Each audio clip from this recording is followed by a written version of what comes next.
పిల్లలు కావాలనే మీ కలను నెరవేర్చుకోండి. మొదటి కన్సల్టేషన్, మొదటి స్కానింగ్ ఉచితం. వివరాల కొరకు హెగ్డే ఫెర్టిలిటీని సంప్రదించండి. నమస్తే, నేను Keshav. Welcome to Suman TV. ఆంధ్రప్రదేశ్లో విపక్ష నేత జగన్మోహన్ రెడ్డి ఆయన పార్టీ వరుస పెట్టి ఆందోళన కార్యక్రమాలకు శ్రీకారం చుడుతుంది. ఇప్పటికే రైతుల సమస్యలపై ఉద్యమించిన వైఎస్ఆర్సీపీ 27వ తేదీన కరెంటు అంశానికి సంబంధించి ధరల పెంపుదలకు సంబంధించినటువంటి కార్యక్రమాన్ని తీసుకొని అన్ని ప్రభుత్వ విద్యుత్ కార్యాలయాల ముందర ఆందోళనకు సన్నద్ధమవుతుంది. మరోవైపు ఫీజు రీఎంబర్స్మెంట్కి సంబంధించి జనవరి 3వ తేదీన కూడా ఆందోళనలకు సిద్ధం కావాలని వైఎస్ జగన్మోహన్ రెడ్డి పిలుపునిచ్చారు. ఈ క్రమంలో వరుసగా ప్రభుత్వ వైఫల్యాల్ని ఏకిపడేస్తూ జగన్మోహన్ రెడ్డి రకరకాల ట్వీట్లు చేస్తున్నారు, బహిరంగ లేఖలు రాస్తున్నారు. అసలు ఈ సారాంశం ఏంటి? 6 నెలల్లో ఆంధ్రప్రదేశ్ ప్రభుత్వం సాధించలేనివి లేదా వైఫల్యం చెందినటువంటి అంశాలు ఏంటి? విశ్లేషించేటువంటి ప్రయత్నం చేద్దాం. మనతో పాటు అనలిస్ట్ సుబ్రహ్మణ్యం గారు. నమస్కారం.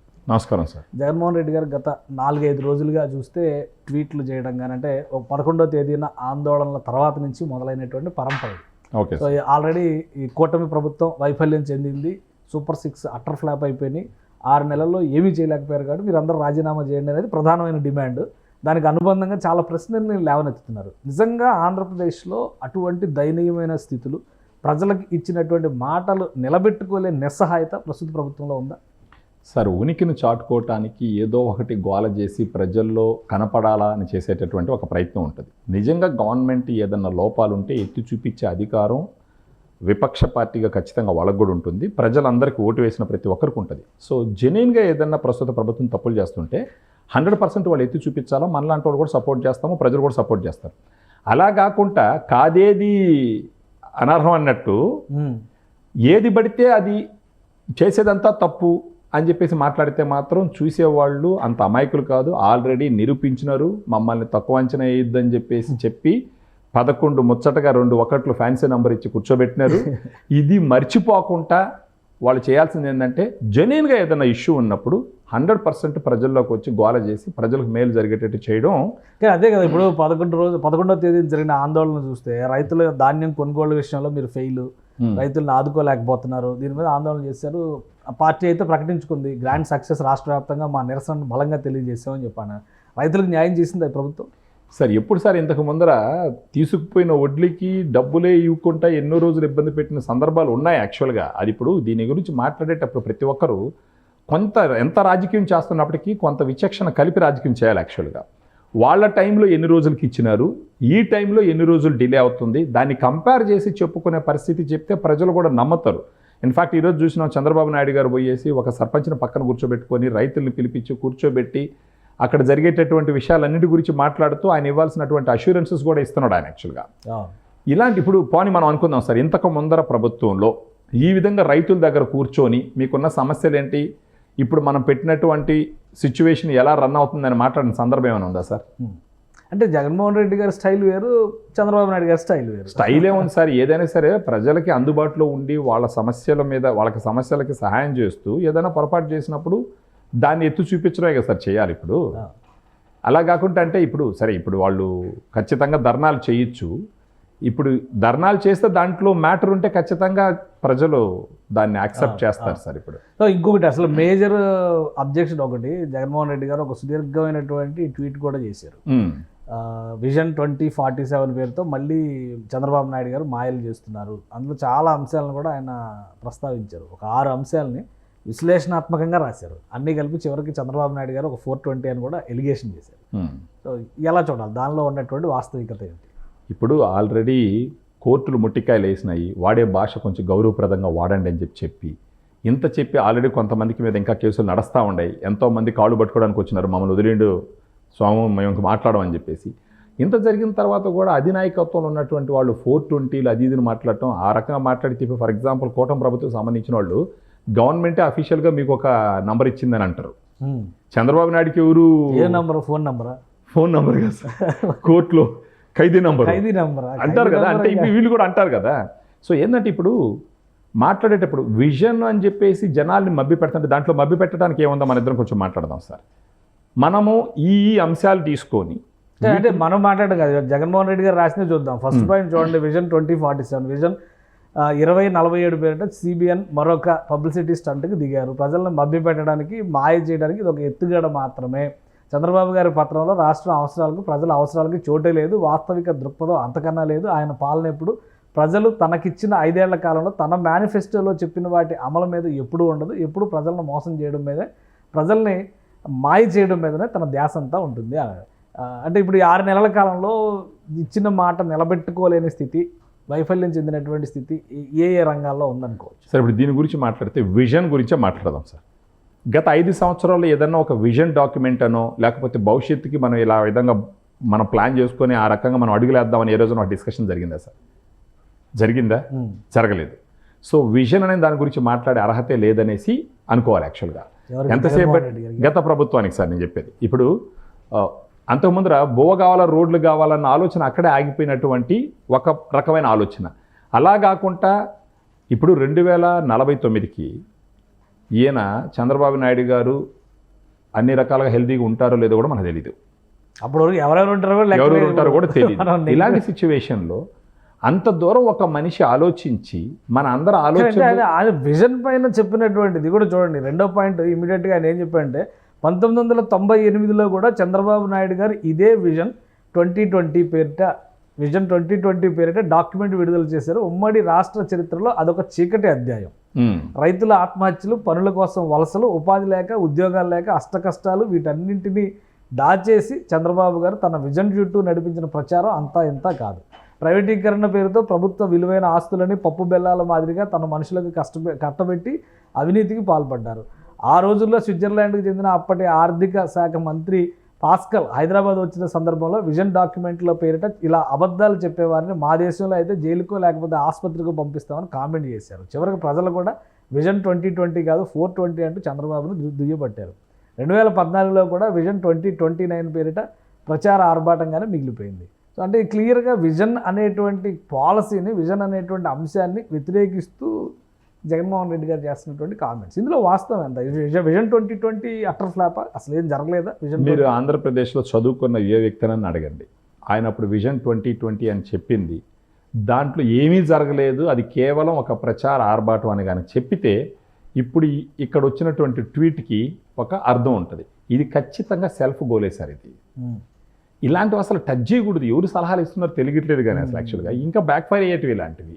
ఇప్పుడు విజన్ 2020 ఫర్ ఎగ్జాంపుల్ ఇప్పుడు భారతదేశం నుంచి ప్రత్యేకించి ఆంధ్రప్రదేశ్ నుంచి ప్రపంచం మొత్తం వెళ్ళి ఇప్పుడు రీసెంట్గా చంద్రబాబు నాయుడు గారిని రాజమండ్రి జైల్లో వేసినారు. ఎన్ని దేశాల్లో నుంచి ఎంతమంది ఆయన గురించి ధర్నాలు చేసినారు సార్, రోడ్ల మీదకి వచ్చి అరిసినారు. సో వాళ్ళందరూ ఈయన వల్ల బెనిఫిట్ పొందుంటేనే చేసినారా, లేకపోతే వాళ్ళందరూ కూడా సారా పొట్లాలు ఇచ్చి లేకపోతే బిర్యానీ పొట్లాలు ఇచ్చి చేయించుకున్నారా?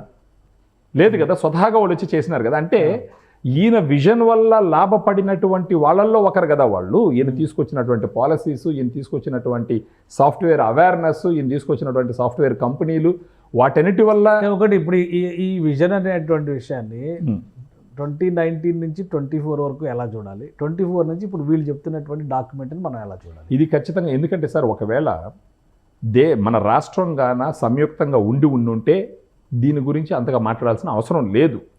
రాష్ట్రం విడిపోయి ఆంధ్రప్రదేశ్ గత 5 సంవత్సరాలు ఇంకా దిగజారిపోయింది. ఆర్థికంగా దిగజారిపోయింది, ఒక ఇమేజ్ పరంగా దిగజారిపోయింది, మానసికంగా దిగజారిపోయింది, అన్ని రకాలుగా దిగజారిపోయింది.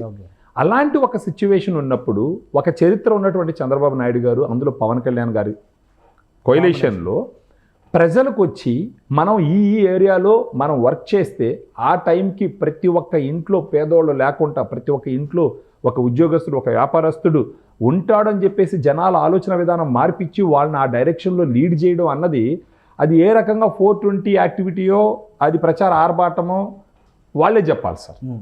చాలా విషయాలు ఇంకా మెడికల్ కాలేజీల గురించి, తర్వాత ఇంకా అప్పుడు గవర్నమెంట్ తీసుకొచ్చినటువంటి వెల్ఫేర్ స్కీమ్స్ గురించి, వీటి గురించి కూడా వైసీపీ లీడర్స్ పదే మాట్లాడడం. జగన్మోహన్ రెడ్డి గారు నిన్న కూడా ఒక వీడియో రిలీజ్ చేశారు. ఆ వీడియోలో కూడా ఫీజు రీయింబర్స్మెంట్ కట్టడంలో ఫెయిల్ అయింది ప్రభుత్వం, దానికోసం ఆందోళనకు సిద్ధం కండి, ఇవన్నీ పిలుపులు ఇస్తున్నారు. సో ఇవన్నీ వాస్తవాలు కాదా, లేదా ఒట్టి ప్రచారం కోసం విపక్షంగా యాక్టివిటీ చేసి ప్రజల్లో ఉండడం కోసం చేస్తున్న ప్రయత్నాలు? సార్ ఇప్పుడు ఇప్పటికి కూడా తెలుసుకోవాల్సింది ఏంటి అంటే మనం తీసుకున్న టాపిక్లో వెయిటేజ్ ఉందంటే ప్రజలు యాక్సెప్ట్ చేస్తారు సార్. ఏదో చెయ్యాలా, మేము ఉండామని చెప్పుకోవాలనే ఒక ప్రయత్నం చేసో, లేదంటే ఆయన అంటే మాకు నచ్చదు కాబట్టి ఏదో ఒకటి రోడ్ల మీదకి ఎక్కి గోల్ చేయాలనుకుంటే రాబోయే అంటే ఇప్పుడు 11 ఉన్నాయి, కనీసం కొంచెం గట్టిగా పనిచేస్తే నెక్స్ట్ టైంకి ఇంకొంచెం పెరిగే అవకాశం ఉంటుంది. అలా కాకుంటే ఇంకా తగ్గించుకోవాలంటే ఇలాంటి ఆలోచన దాని నుంచి బయట రావాలి. ఫర్ ఎగ్జాంపుల్ మెడికల్ కాలేజ్ గురించి మాట్లాడదాం సార్ అనుకుందాం. ఇప్పుడు అన్నీ వదిలేండి సార్, కన్స్ట్రక్షన్ అయినటివి లేదా కొత్తగా ఫంక్షన్లోకి వచ్చిన మర్చిపోండి. ప్రతిష్టాత్మక సంస్థ all India institute of medical sciences Mangalagiri గత 5 సంవత్సరాల్లో one of the reputed medical college అది ఇండియాలోనే. దానికి నీళ్ళు ఇవ్వకుండా వాళ్ళని ఎలా ఇబ్బంది పెట్టినారో ఈ ఒక్క పాయింట్ గురించి ప్రజలు ఆలోచిస్తే ఈ మెడికల్ కాలేజీల మీద ఎంత చిత్తశుద్ధి ఉండదన్న విషయం క్లియర్గా కంటికి కనపడుతుంది. ఇంకొకటి పోర్టులు అంటారు.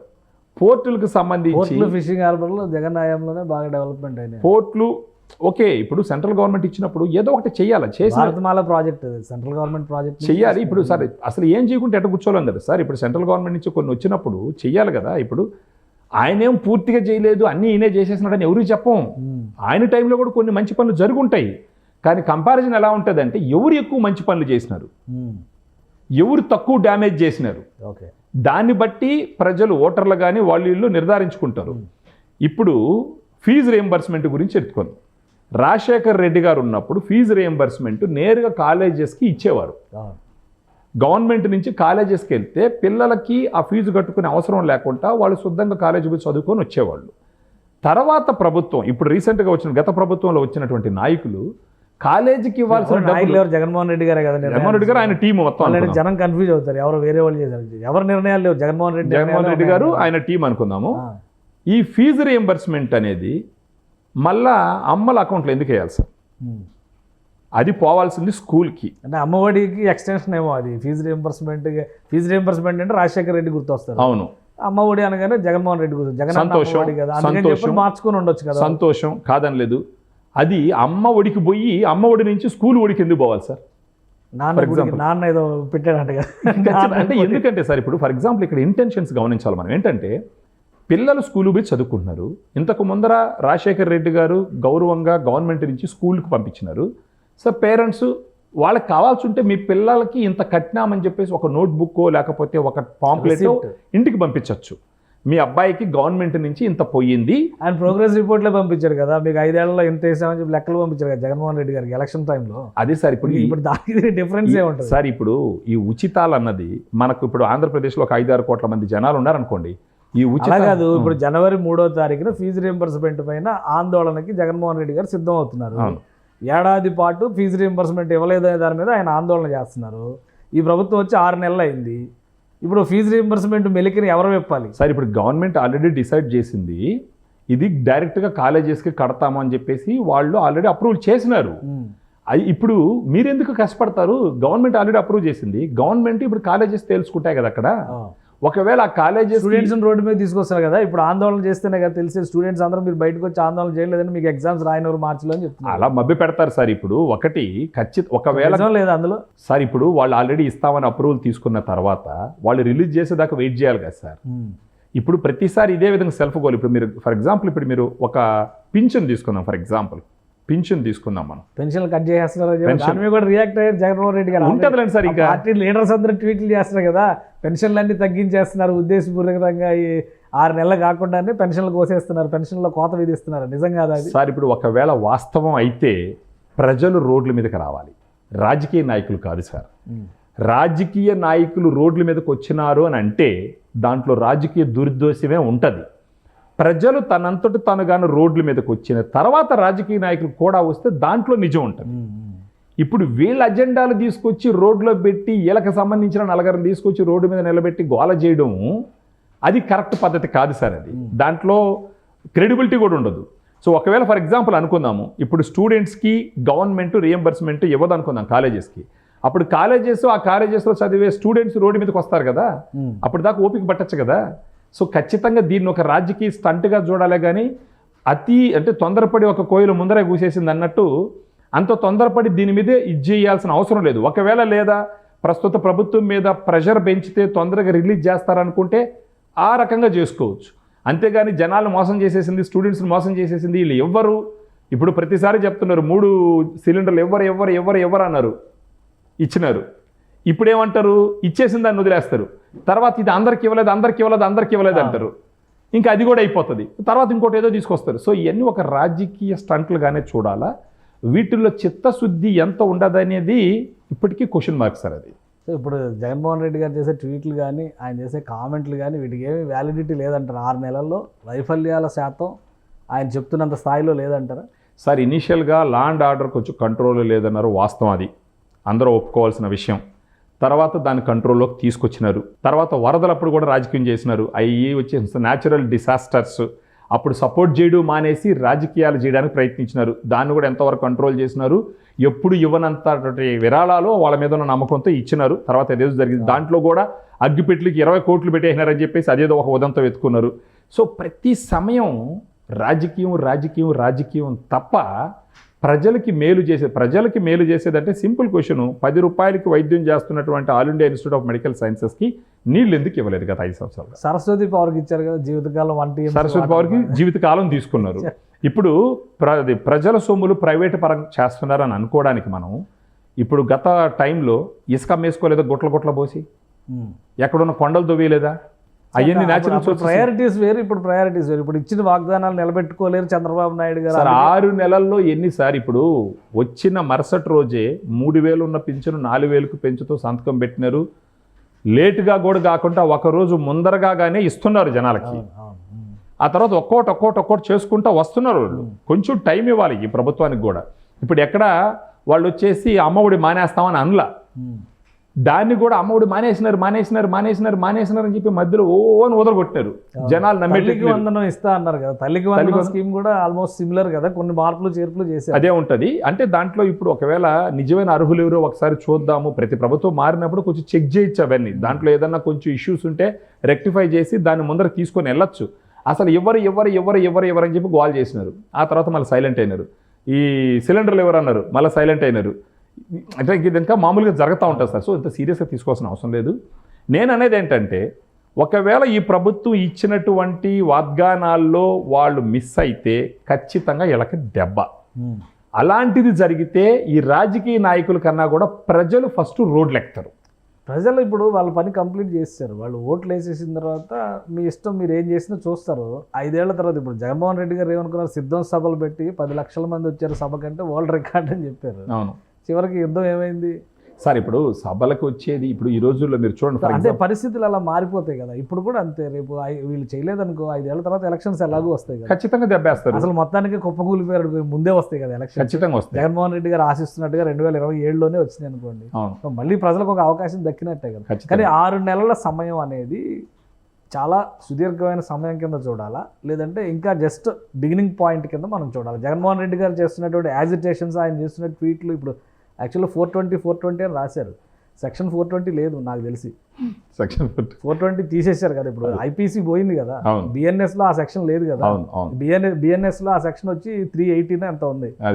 కాబట్టి 420 అంటే ఇప్పుడు 420 అంటే వాళ్ళ ఉద్దేశం ఏంటంటే మోసగాడు అని సార్. అదే 420 ఐపీసీ సెక్షన్ 420 ప్రకారం చీటింగ్ కేసు నమోదు చేస్తారు. అందుకని 420 అనడం అనేది ఒక నానుడిగా మారిపోయింది.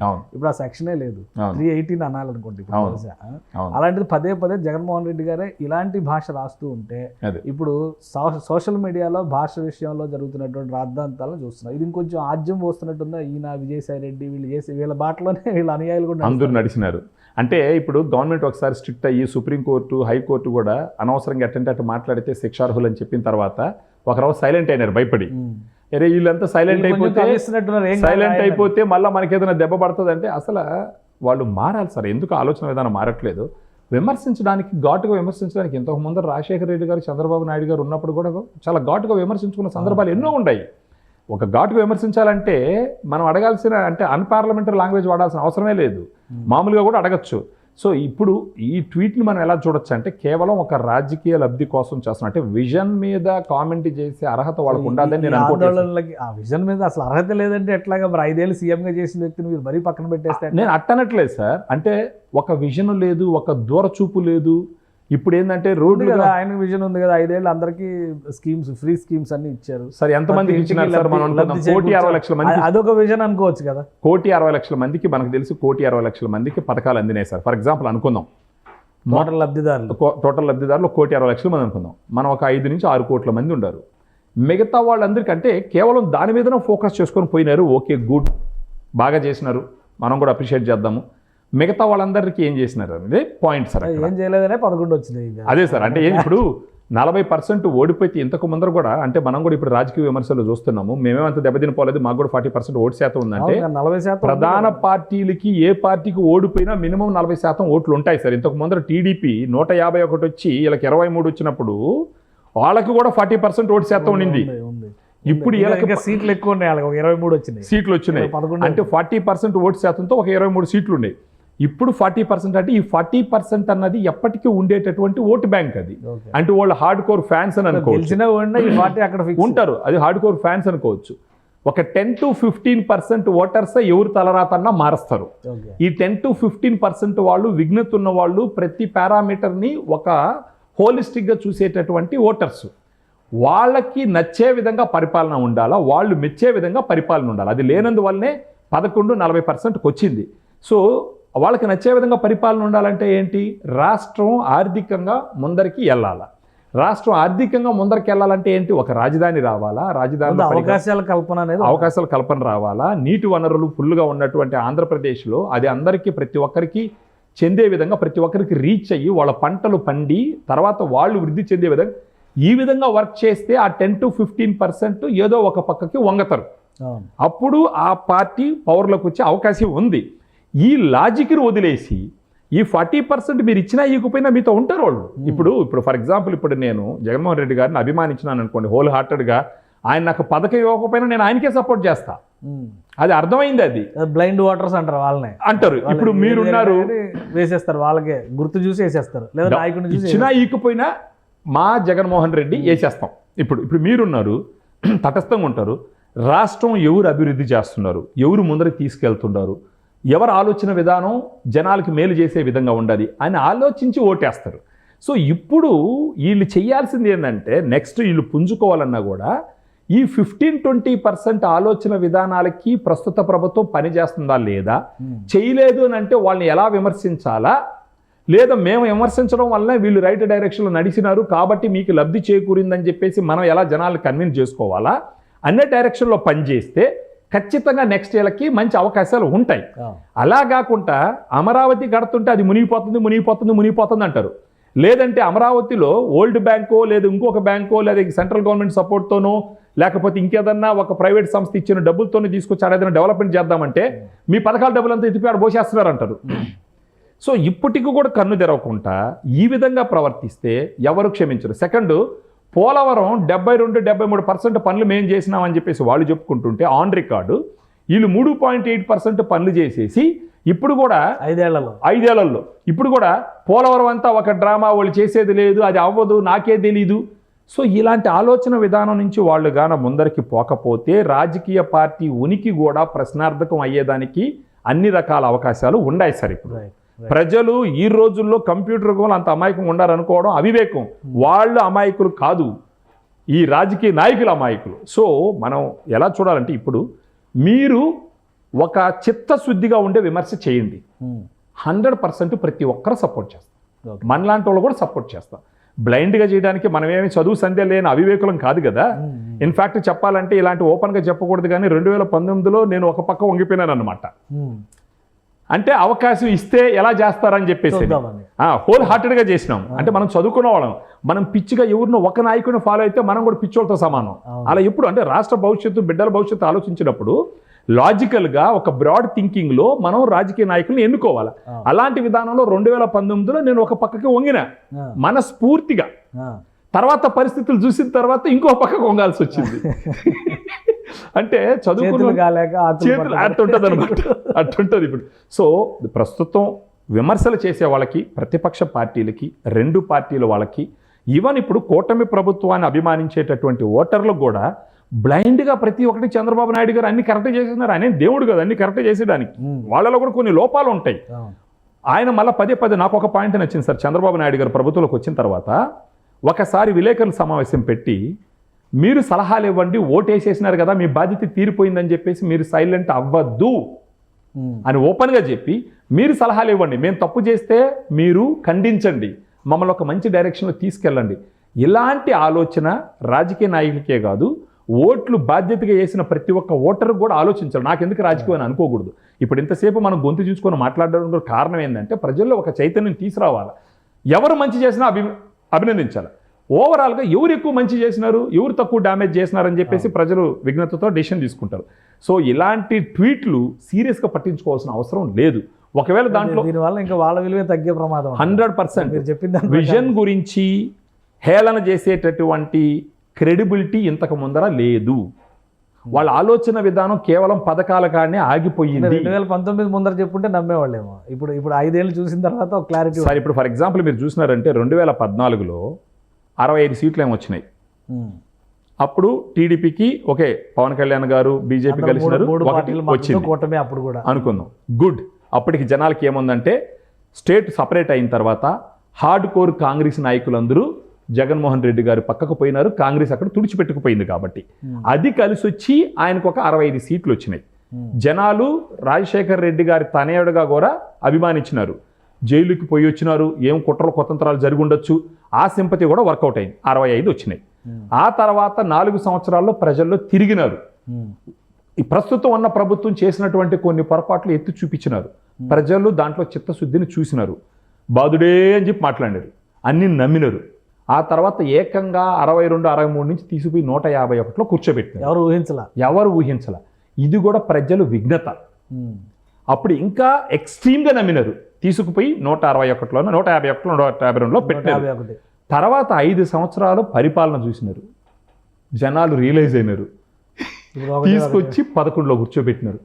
ఇది ఒక్క అనాలసిస్ గా. ఇదంతా ఈవీఎంలో ట్యాంపరింగ్ కదా. 151 సక్సెస్ సార్. అప్పుడు కూడా చంద్రబాబు నాయుడు గారు కూడా అన్నారు 2019లో 150. ఇది వీరు అంటే ఓడిపోయిన వాళ్ళు మేము ఓడిపోయినాము, మా తప్పులు సరిదిద్దుకుంటాం అనేసి చెప్పలేని వాళ్ళు నాయకులు కారు, ఒప్పుకోవాలి. ఈయన కూడా ఒప్పుకున్నారు మొదట్లో. పవన్ కళ్యాణ్ గారికి అభినందనలు చెప్పినారు, చంద్రబాబు నాయుడు గారికి అభినందనలు చెప్పినారు, ఒప్పుకున్నారు. కానీ ఈ ఈవీఎం ట్యాంపరింగ్ అని చెప్పేసి మాట్లాడడం అన్నది మళ్ళా జనాల్లో చులకన పడేటటువంటి ఒక టాపిక్. అది నిజంగా ప్రజలకు సేవ చేయాలా, రాజకీయ పార్టీకి భవిష్యత్తు ఉండాలని ఆలోచించిన వాళ్ళు ప్రజల్లో తిరిగి వాళ్ళ దగ్గర నుండి పల్స్ పట్టుకొని, ఇప్పుడు వీళ్ళు ఇన్ని కంపెనీలు తెస్తున్నారు సార్ అనుకుందాం, 6 నెలలు, సరే 6 నెలలు జరిగింది, దాంట్లో విఫలమైనారు, దీంట్లో విఫలమైనారు, దాంట్లో విఫలమైనారు అని చెప్తా ఉండరు.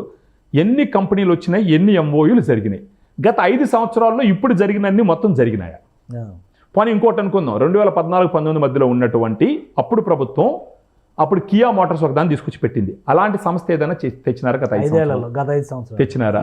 శ్రీ సిటీలో కొన్ని కంపెనీలు వచ్చినాయి, అదేమంటే వాళ్ళ నాన్నగారి అకౌంట్లో వేసుకుంటారు, ఫైన్, సంతోషం, గ్రేట్, చేయాలి, ఎవరు మంచి చేసినా అభినందించాలి. మీరు వచ్చిన తర్వాత ఒక్కసారైనా శ్రీ సిటీని మీరు సందర్శించినారా? చంద్రబాబు నాయుడు గారు వచ్చిన వెంటనే పోయినారా లేదా? చంద్రబాబు నాయుడు గారు వచ్చిన తర్వాత ఎన్నిసార్లు ప్రజల్లోకి వెళ్ళి పింఛన్లు ఇవ్వడం అయితే ఏమి, రైతులతో మీటింగ్లు పెట్టడం అయితే ఏమి, ఈ గ్రామీణ సభలని చెప్పి పోవడం అయితే 6 నెలల్లో ఎన్ని చేసినారు?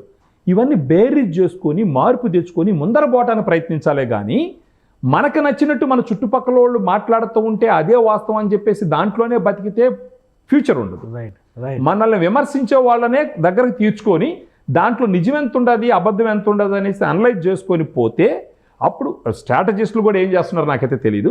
బట్ వాస్తవానికి లేరనుకుంటా స్ట్రాటజీ. ఇప్పుడు ఎవరు లేరనుకుంటాను, పేమెంట్ లేక వాళ్ళు వెళ్ళిపోయి ఉంటారు, అపాయింట్మెంట్లు ఏవి జరిగి ఉండదు. సో ఏది ఏమైనా సరే రాజకీయ పార్టీలు చిత్తశుద్ధి లేకుండా విమర్శలు చేస్తే వాళ్ళకి జరిగే మేలు కన్నా డ్యామేజ్ ఎక్కువ జరుగుతుంది అనేసి ఖచ్చితంగా అర్థం చేసుకోవాలా. ప్రజలు అంత అమాయకులు కాదు.